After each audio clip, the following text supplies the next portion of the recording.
outra vez, agora já desfalado, já não na minha posição de representante do Conselho de Administração do Instituto de Saúde e da direção clínica do hospital. Mas o senhor não propôs para falar de casos raros. Eu disse os casos raros, depois vai ser um susto no ano passado. Então, acrescentei uma parte filosófica chamada banalidades clássicas. Provavelmente alguém aqui terá lido um livro e dirá, mas o que é que esta filosofia tem a ver com o resto? Uma das coisas mais importantes que nós temos na laparoscopia é a própria filosofia da laparoscopia. E não é por isso que é diferente da filosofia do ponto de vista filosófico puro, aquilo que é dado na Faculdade de Letras tradicionalmente, ou da filosofia que está envolvente ao sistema político, ou da filosofia que está envolvente ao direito, por exemplo. O direito, se o direito é canónico, napoleónico, ou não, tudo isto é importante. Em endometriose não deveria ser assim, mas vocês já assistiram tudo, ou praticamente tudo, durante a parte da manhã, e ficaram a saber também que há muitas zonas obscuras, há muitas zonas de dificuldade da resposta e há um zigue-zague de comportamento da doença, quer em relação à própria doença em si, quer em relação à mulher em si. E na última quarta-feira tive a oportunidade de fazer uma consulta pós-operatória de uma das vossas colegas, que me apareceu, ao contrário do que eu já tinha visto antes, não Risonha Magisterista, vestida de negro, e o motivo tinha sido que tinha perdido o irmão com um acidente de moto, e nesse mesmo dia, à mesma hora, estavam a postar no YouTube um acidente violentíssimo de moto, numa morte ao vivo. Chocou-me um pouco, tal como vos chocará a vocês, verem os filmes que para nós são de um interesse brutal do ponto de vista de debate, mas que vocês veem sobretudo na necessária, ou não necessário, não conhecimento do que é que nós estamos a ver, às vezes são coisas mais complicadas. E achei que vocês têm YouTube a mais e, portanto, podem ir ver os filmes de terror sobre a endometriose se quiserem, que não vale a pena trazer para aqui filmes de terror, mas que trazer algumas reflexões daquilo que possa ser importantes. Banalidades de base, tiramos o ponteiro ou alguém ficou com o ponteiro? Não sei ponteiro. Cai. Estou a saber que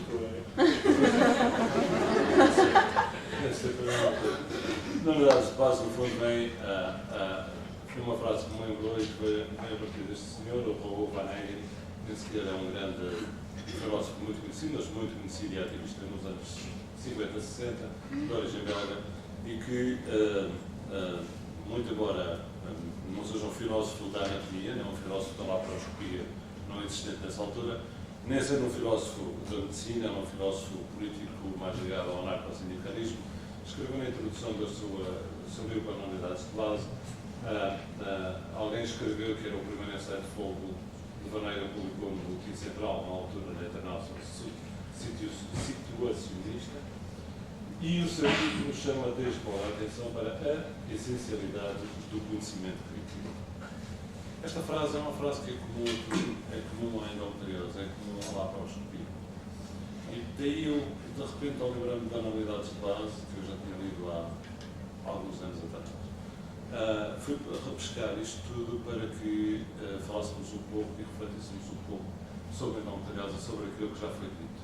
De facto, já anda 178 milhões, ou 180 mil milhões de mulheres em idade reprodutiva no mundo serem fataladas por a idade, já é do conhecimento global, já foi referido 8 a 11, 8 a 12, dependendo, obviamente, da idade reprodutiva, e o diagnóstico é tardio, que leva 12 anos, que leva 10 anos, que leva 8 anos, ou que às vezes nem sequer é feito. e que o número de médicos e média consultados são certos, são trabalhos consistentes da nossa convidada do ano passado, da Mona Almonsoy, e com um grau alto de fidelidade. Por outro lado, e esta é a minha desconversa com a minha amiga Mona, e como a Fátima referiu há pouco, será que a doença está a aumentar ou será que está a ser mais diagnosticada? E para mim o resultado, para mim é simples a resposta. No meu ponto de vista, eu acho que a doença cada vez é mais agressiva e afeta cada vez mais mulheres. E isto está demonstrado no último estudo da World Endometriosis Foundation. Foi um estudo multiglobal, publicado há cerca de 13 meses, desde a China até ao Brasil, com múltiplos centros, com laparoscopias diagnósticas por outros motivos que não o do tratamento da endometriose e utilizando ainda a velha classificação da AFS, da American Fertility Society, que espero que rapidamente seja abolida e juntada com a classificação do CONIX, a classificação da ADAMI, no sentido de obtermos melhores guidelines para podermos não só conversar convosco antes, como também homogeneizar os resultados pós-operatórios para sabermos o que é que cada um está a fazer e não misturar batatas com cebolas e maçãs e peras tudo no mesmo saco. Que afeta cada vez mais jovens. Será que eu sou um privilegiado por ter mulheres ou jovens com 18 anos virem à minha consulta porque sou alguém que é referenciado para isso? Se calhar sim, mas cada vez mais, quando nós temos doentes jovens, na casa entre os 20 e os 30, a expressão, sobretudo a nível uterino, da adenomiose é cada vez maior. Em termos de exames complementares de diagnóstico, sobretudo a ressonância, cada vez mais uma arma importante. E nesse sentido, a minha resposta é contrária da Mona. Isto é, o estudo prova que a doença cada vez aumenta mais e a doença cada vez é mais agressiva. Do ponto de vista prático, em termos de endometriose, é evidente que o que se está aqui hoje a passar é o resultado disto. A importância das redes sociais teve um fator cada vez mais importante na difusão do impacto, ao reduzir o impacto da doença. Na conversa que vocês mantêm nas redes sociais é do impacto brutal. Bastou vocês terem começado e rapidamente se verificou as conexões com a JPN, com a Guru, com a Luciana Diamante, com o pessoal, depois em toda, neste momento há uma rede, uma network marcada pela mulher endo, em todo, transversal a todo o mundo, onde seguramente precisam conversar com toda a gente, vocês todos conversam, até eu converso, até eu tenho consultas a partir do Brasil, portanto, imaginando aquilo que acontece convosco. E as redes têm outra grande vantagem de ajudar as mulheres a diminuir. Obviamente, o tempo de diagnóstico e de tratamento, porque fazem o clique, que é importantíssimo. E isto faz uma melhoria no prognóstico da doença, tal como foi enfatizado já de manhã pela Fátima. E pus aqui 13 que podia pôr, sei lá, 500 mil, 2 mil, entre blogs e sites, de uma importância extraordinária, que fazem muito mais pela endometriose do que nós, médicos, conseguimos fazer. Juntamente com a Fátima, e depois foram pessoas acrescentadas ao grupo, como sabem, há 17 anos que eu organizo o curso de laparoscopia, onde obviamente hoje em dia é ocupado por mais de 50% pela endometriose. E por muito que a gente se esforce em divulgar isto aos nossos médicos, vocês são o melhor testemunho da dificuldade que ainda hoje existe em conseguir que alguém diga se calhar isto é endometriose, mas depois não dizem assim, eu não estou a pedir que mandem para mim, ou que referenciem para cá, mas pelo menos dizem assim, há um gajo muito bom em Estrasburgo chamado Armand Vatiese. Pronto, ok, vá. Ou há um gajo muito bom, em Roma, chamado Filipe Conite. Ou um gajo muito bom em Cláudia chamado Sina Nejar. Não estou a pedir que as pessoas sejam referenciadas para nós. Estou a dizer que os meus colegas devem ter a humildade, eu já disse isto em público e disse na televisão, devem ter a humildade de, por um lado, reconhecer o pouco conhecimento que têm da doença e, por outro lado, quando têm e quando suspeitam, devem encaminhar a alguém. E daí que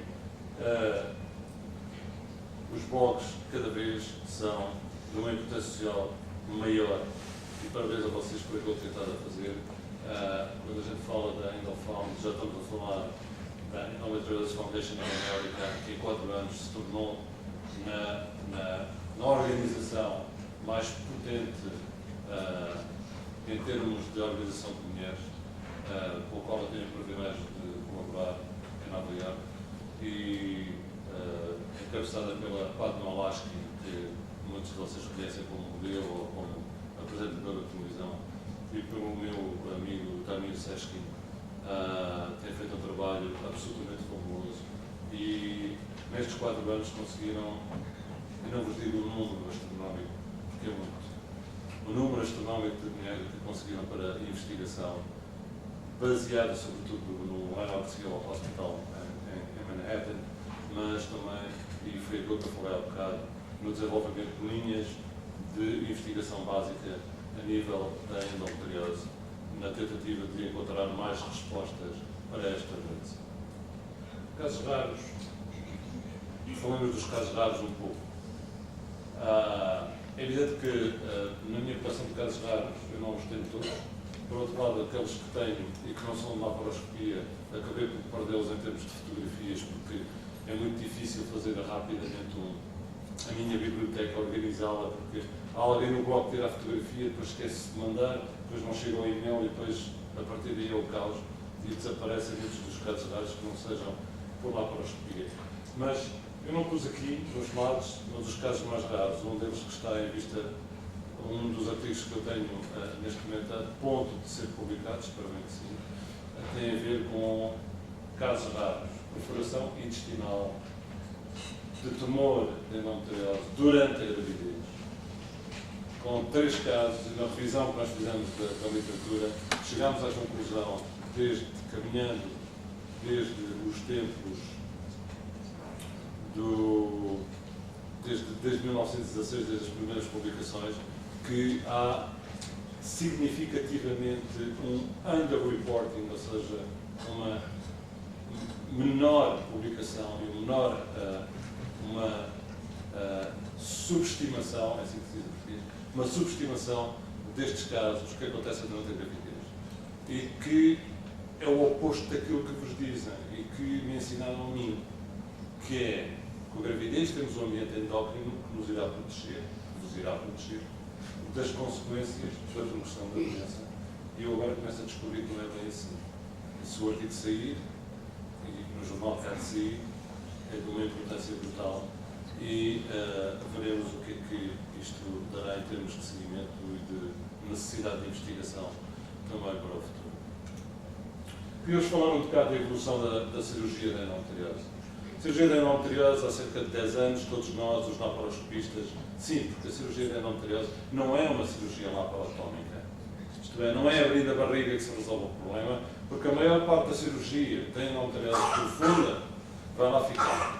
Porque ninguém consegue, assim, ao com o dedo, buscar o que é que seja, aquilo que nós conseguimos ver. Não é ecrã deste tamanho, não é ecrã quadro deste tamanho, se for aqui, nós conseguimos com a laparoscopia chegar a todos os sítios, como poderemos ver. E na evolução da nossa própria laparoscopia, nós próprios, portanto, isto meia culpa, se quiser, tivemos uma evolução em que, primeiro, começámos por dizer é melhor fazer uma cirurgia, e peço desculpa a alguns pais em português, outros em inglês, devemos fazer uma cirurgia radical, porque a primeira cirurgia deve ser a última. Ok, e depois começámos a ter problemas. Como é que se pode explicar uma miúda com 28 anos que fica com um saco para o resto da vida do intestino? Ou como é que tem que ficar com uma cateterização constante e permanente da bexiga, como se tivesse feito uma reseção de um cancro do reto. E passamos a uma fase, há bem pouco tempo, nos últimos 7, 8 anos, mais conservadora. E no último ano eu tenho assistido por parte de alguns um regresso a uma maior radicalidade. Mas agradou-me que há duas semanas atrás, não é? Há 2 semanas atrás, durante um congresso que eu não esperava que fosse tão bom, porque foi o primeiro congresso do Médio Oriente de endoscopia ginecológica, com um nível científico brutal. Num dos painéis em que eu participei, e participei com o Jacques Tonés, o Marco Solver, o Philippe Konings e um colega da Arábia Saudita, que eu não sei o nome, onde eu voltei a questionar a questão da radicalidade da aeromoral, da cirurgia, e foi interessante aquilo que depois podemos discutir do que é que se chegou. É claro que não haver uma radicalidade total muitas vezes tem que se pagar um preço que tem a ver com a remoção incompleta da doença, o maior risco de recorrência, obviamente, e o maior risco de reoperação, mesmo que nós saibamos que o risco de reintervenção é inversamente proporcional à idade do doente. Alguém que seja operado aos 39 é melhor do que ser operado aos 19, em termos de recorrência. E daí este conceito de nova radicalidade aparecer ligado a alguns cirurgiões de alto skill e com um maior conhecimento da técnica. Porém, quando existe um confronto direto, e eu estou sempre um bocadinho no outro lado do rio, acabamos por verificar que esta radicalidade acaba por não ser tão radical como aparenta ser nas publicações mais recentes, e isso aconteceu justamente há 2 semanas na Turquia, neste simpósio que eu vos falei. Claro que, se consultarem qualquer manual de ginecologia, aquilo que vem no tratamento da endometriose é isto. A esterectomia com a ablação dos ovários é o tratamento definitivo para a endometriose. E esse é que é o grande problema, porque, e vamos fazer, sobretudo se a gente olhar para esta plateia, o que é que nós temos? Temos mulheres novas que querem engravidar ou que querem conservar o seu útero por outras razões, nomeadamente psicológicas. E temos um problema que é, obviamente, não podemos fazer. E, portanto, temos que pensar qual é a alternativa daquilo que vamos fazer. Até porque a sociedade mudou. E mudou desta maneira que se vê. Por questões socioculturais, voltamos às banalidades de base. E voltamos ao vários. A questão é, mudou do ponto de vista político para ele e para nós nesta evolução toda. E mudou do ponto de vista sociocultural.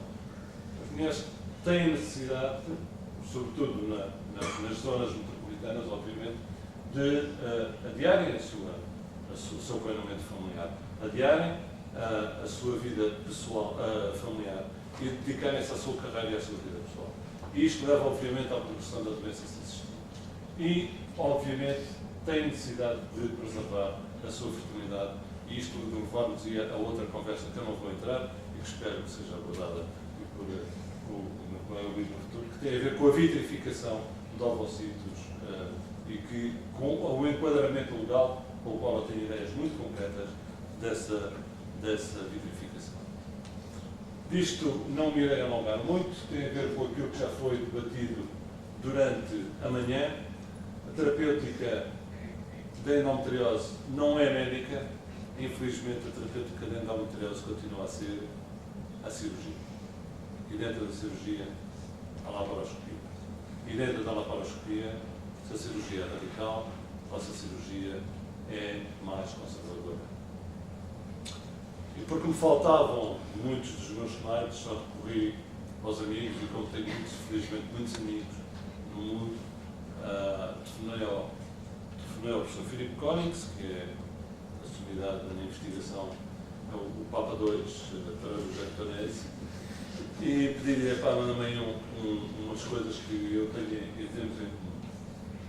E quando coisas que nós tínhamos feito em comum e que eu tinha perdido. E quando nós revimos alguns casos relacionados com os chamados casos raros, descobrimos, consultando o PubMed, havia publicações de casos raros, estamos a falar de casos clínicos, portanto nada de artigos originais, cerca de 896 casos publicados, o que, apesar de tudo, não é muito.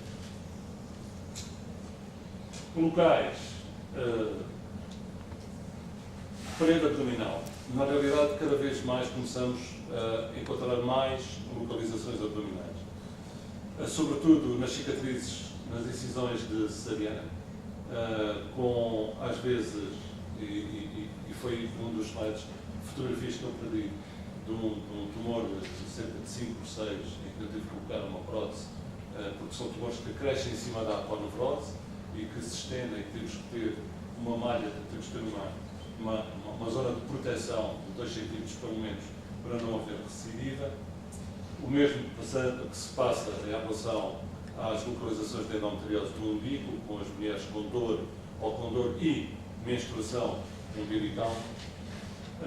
Mas dizia que em relação aos tumores abdominais, cada vez existem mais e cada vez se encontram mais na zona das cicatrizes das cesarianas, com numa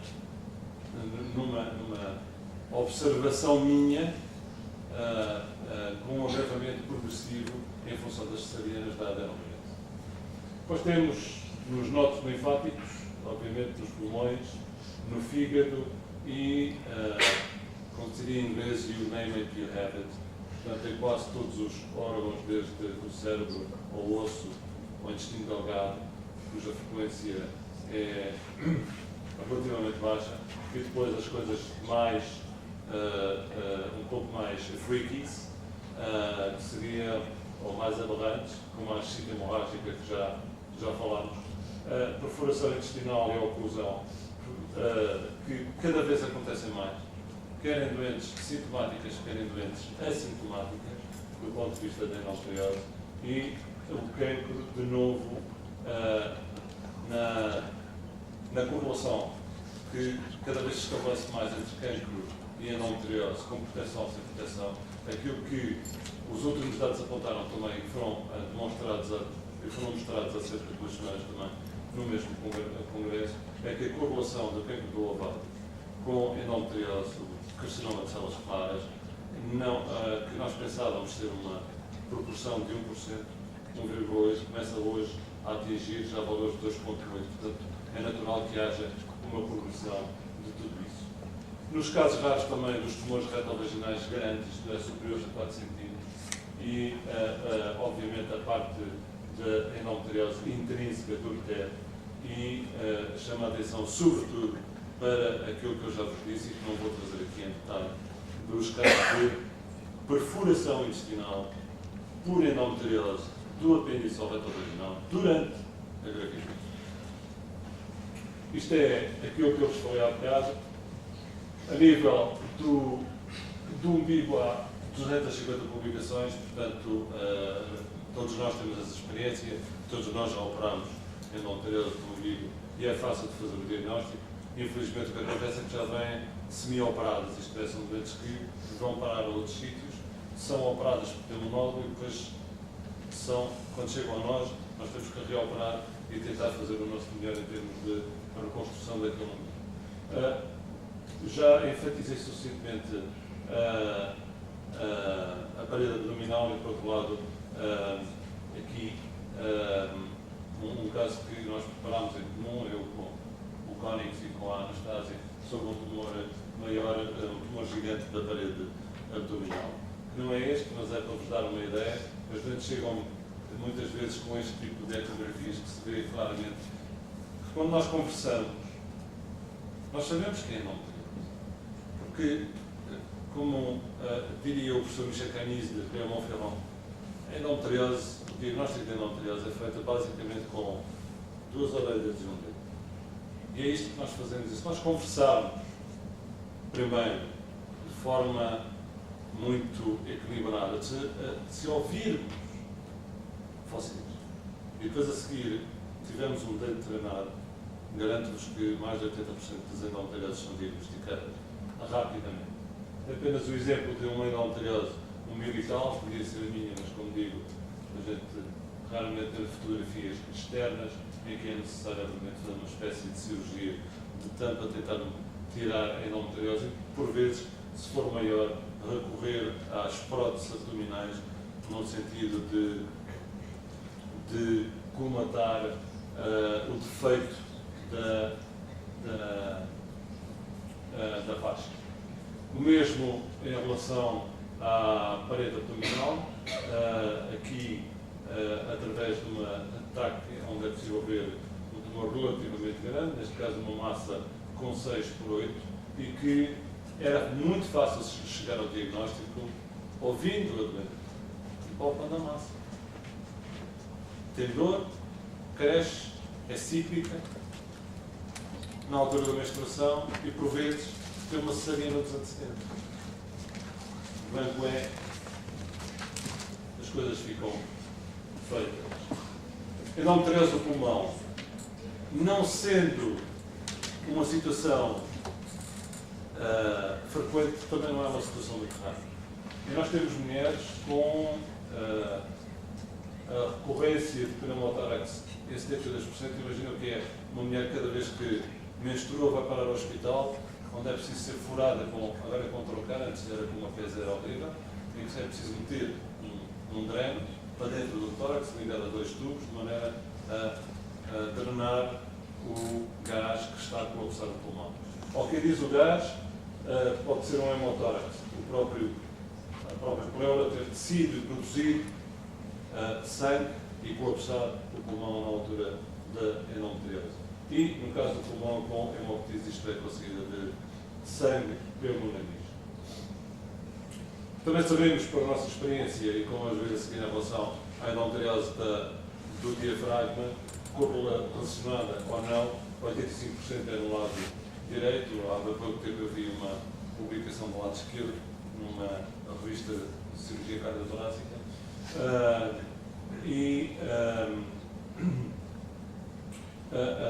a associação não existe uma correlação entre estas lesões e aquilo que nós depois encontramos no diafragma.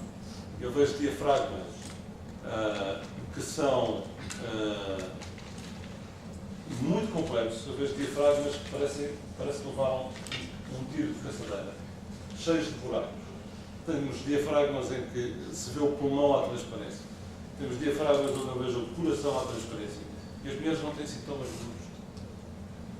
E temos, daquelas que eu já operei em termos de pneumotórax e hidrotórax, temos mulheres que, quando eu vou ver por dentro, têm uma pequena lesão, tipo, semelhante a esta que está, e não têm nada disto. E eu sou incapaz de dizer a esta mulher, na sua ansiedade, se ela vai alguma vez na sua vida ter um pneumotórax catamenial ou não. Porque não existe uma correlação entre a lesão e o impacto da lesão nessa vida. Já se falou aqui na mesma coisa, a chite endometriósica, outra vez, poucas publicações, eu penso que da divisão que eu fiz foram cerca de, uma probabilidade cerca de 40 e tal, todas elas que terminam em esterectomia com ablação da nexus, e aquilo que a gente conseguiu, neste caso, foi, normalmente estão associadas a tumores retovaginais também, normalmente estão associadas, como é claro neste caso, a endometriose da bexiga, como é claro aqui a outras lesões, neste caso, lesões do ovário, e que, no nosso caso, conseguimos resolver esta situação, tratando o tumor retovaginal, tratando a ascite, fazendo um processo específico de PMA, conduziu a uma gravidez, conduziu finalmente a uma criancinha.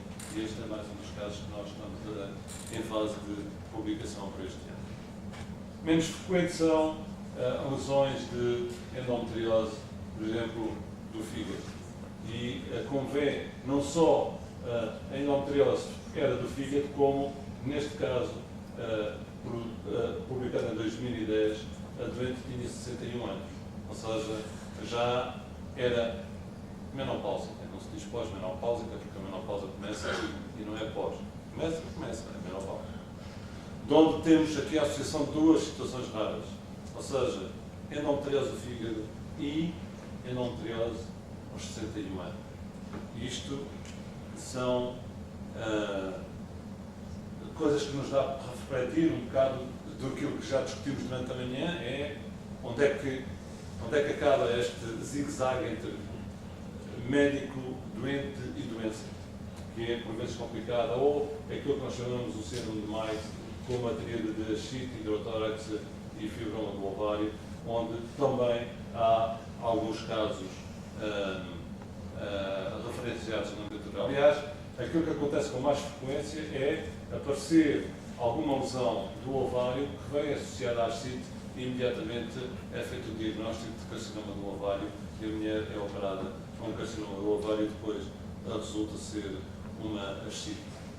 No apêndice, estes números são claramente, hoje nós sabemos, superiores. Se nós olharmos para as séries do Tom Lyons já em 1995 ou hoje para as séries do Ricardo Pereira em São Paulo, nós temos uma prevalência de endometriose do apêndice, no caso do Tom Lyons é 25% e no caso do Ricardo Pereira é 30%. Portanto, é uma situação que começa a desaparecer dos casos raros e que nós encontramos com muita frequência. Mais raro é a questão da associação a mucocele e da associação mucocele foi o problema da possível associação àquilo que nós chamamos de pseudomixoma peritoneal, mas sobretudo põe o problema da associação ou não, de novo, à questão do cancro, neste caso, à neoplasia mucósica ou mucosal do apêndice, e é mais um ponto que nós temos que ter em atenção para além da possibilidade de correlação que está em estudo, sobretudo nos Estados Unidos, da possível correlação entre os tumores retrovaginais de endometriose e um futuro carcinoma do reto. Mas tudo isso não existe e não pode ser dito, porque na realidade ainda não existe. Isto é um aspecto daquele exemplo que eu vos referi a seguir, para vos mostrar isto, e se mostrarem esta fotografia a um ginecologista, imediatamente ele fica assustadíssimo com esta mulher. Isto, para nós, é tipicamente um carcinoma. Não era. Era endometriose. E se eu visse isto na minha laparoscopia, ficava rasca. E agora, que decisão tomar? Saber que isto pode acontecer. Agora, isto, para qualquer ginecologista, é um carcinoma. Não era neste caso. Era uma endometriose. Felizmente para a senhora e felizmente conservou o outro ovário. Nervos. A eterna discussão e nos dois polos acaba por ser sempre alguns entre o Marco Solda e o Ricardo Pereira. Mas, sobretudo no pudendo, no ciático e nas raízes lombares e sagradas, obviamente o nervo ciático com a perda de função do membro inferior, que é catamenial, e toda a sintomatologia dolorosa ligada à invasão. Muitas vezes não quer dizer que o nervo esteja invadido por endometriose. O que quer dizer é que, à volta do nervo, porque o nervo está por baixo do peritoneu e os órgãos estão acima do peritoneu, os nervos e os vasos estão por baixo do peritoneu, aquilo que acontece é haver um processo de retração, porque a endometriose é uma doença fibrótica, retrátil, e esse processo de retração sobre o nervo vai dar origem a uma dor. Não quer dizer que o nervo tenha dor. Ou seja, é aquilo que se chama uma lesão neurogénica ou não neurogénica. Se é neurogénica, quer dizer que a doença está no nervo. Se é não neurogénica, quer dizer que a doença não está no nervo, mas está próximo do nervo e é repuxado a esse nível. E aqui põe-se o problema grave de como tratar situações muito complexas como estas. Depois, outras formas. As outras formas já não são aquelas todas que nós discutimos no dia a dia e que muitas de vocês que estão aqui provavelmente já as conhecem na sua própria pele. No reto, na bexiga, no ureter. Eu lembro há pouco do Helder ter falado da questão do ureter versus função do rim, que é uma das das minhas áreas de interesse muito importante a nível da endometriose. E é curioso que eu apresentou um trabalho do Ghesi, e o Ghesi publicou um trabalho da sua série, que é aquele que tem mais correlação da endometriose com a função renal, em que 41% das mulheres que vão pela primeira vez à nossa consulta com endometriose do útero já têm a função renal comprometida ao ponto de ser necessário remover o rim. Ou seja, já não há capacidade de recuperação em 41% destas mulheres que andaram 10 anos a ter dores, 10 anos a sofrer com dores, onde, obviamente, a cólica renal era confundida com a dor menstrual, é tudo nos rins, e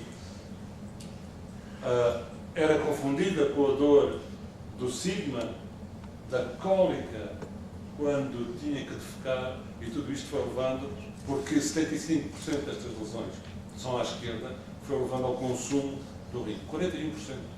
Não é brincadeira. É extraordinário. E a taxa de recidiva, se me lembro de cor, quando se faz uma ureterólise daqueles casos que ainda são possíveis de tratar, e não tem tempo de ir aqui, a taxa de recidiva, apesar de tudo, é uma taxa que tem elevada de cerca de 40%.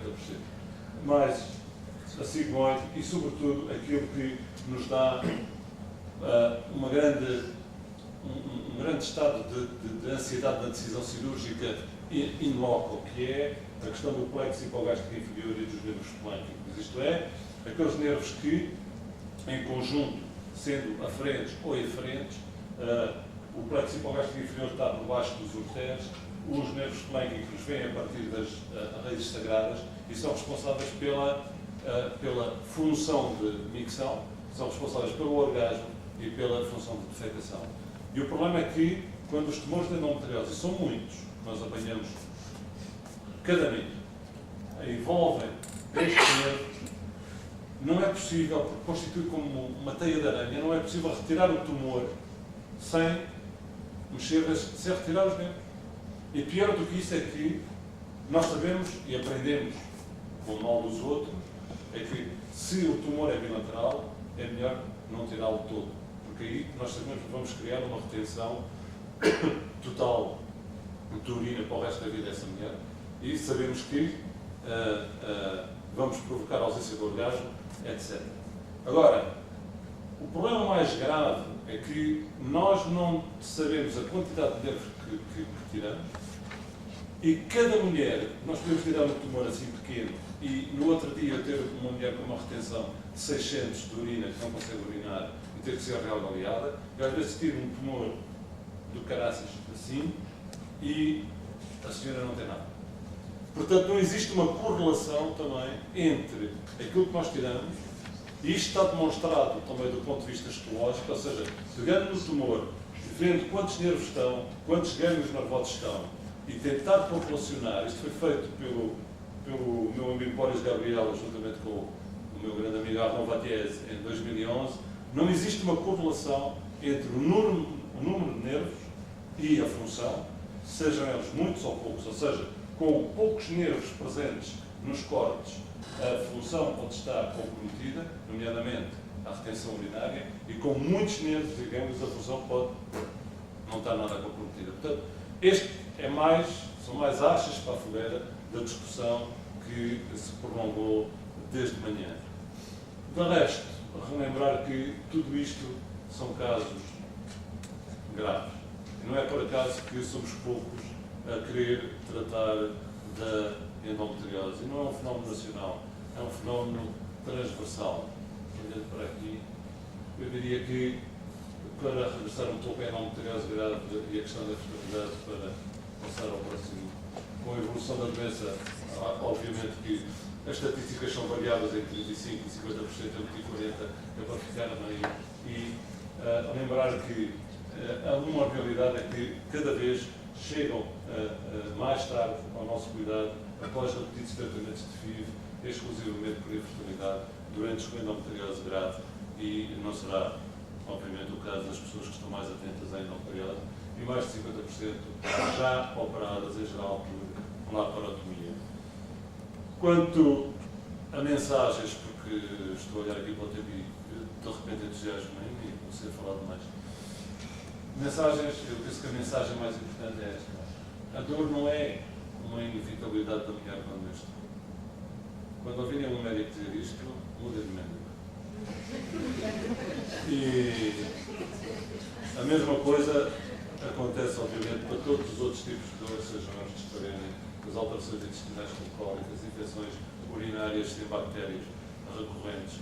E pensar que é importante, quer a nível da infertilidade, quer a nível da endometriose sem infertilidade, que se ajudem umas às outras. Para isso estamos aqui, por isso estamos aqui, pela internet, pelos blogs, pelos sites, pelo passar da palavra, pelas campanhas que devem ser feitas junto aos adolescentes, que eu sei que vocês estão a fazer, e depois por a atividade política. Aqui eu ponho vários pontos de exclamação e de interrogação, porque somos poucos, mesmo pessoas tão influentes como a ONU, não sei, mesmo para chegar ao Parlamento Europeu, e eu recordo que a endometriose é uma doença declarada como doença social grave pelo Parlamento Europeu desde 2004, ou seja, 2004, e até hoje nada foi feito. A relembrar que muitas das coisas que nós acabámos por discutir na continuidade disto foram feitas com a ajuda do há bem pouco tempo com o Marco Solar, com o Jacques Tournes, com o Filipe Konings e etc.